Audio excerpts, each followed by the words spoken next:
এখন প্রতিদিন আমি ভর্তা চাই। এই যে রাঁধুনি আমাকে ভর্তা তৈরি করে দিল, মানে আর কি সিদ্ধ করে দিছে টমেটো, সিম আর হচ্ছে এখানে আছে বেগুন। অসম্ভব মজার একটা ভর্তা। তো এখন আমি মাখাবো। এটা শুধু লবণ দিয়ে সিদ্ধ করা হয়েছে। তো এই যে পেঁয়াজ কুচি আর এদিকে হচ্ছে ঝাল ফ্রাই করা সরিষার তেল অ্যাড করে দিলাম, দিয়ে এটা ভালোভাবে মাখিয়ে নিলাম। অসম্ভব মজা। ভর্তা ছাড়া এখন আমি কিন্তু খেতেই পারি না কোনো কিছু। প্রতিদিন ভর্তা চাই। আর এই যে একটু ঝাল সিদ্ধ দেওয়া হয়েছিল সিমের সাথে দুইটা।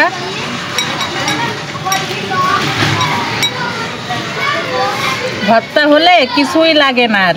প্রতিদিন একটা ভর্তা চাই আমি, মজার মজার ভর্তা।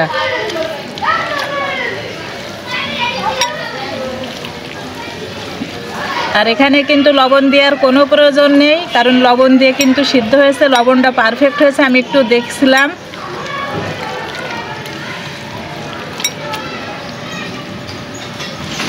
এই যে আমাদের কমপ্লিট হয়ে গেল মজাদার ভর্তা, সিম টমেটো বেগুনের ভর্তা।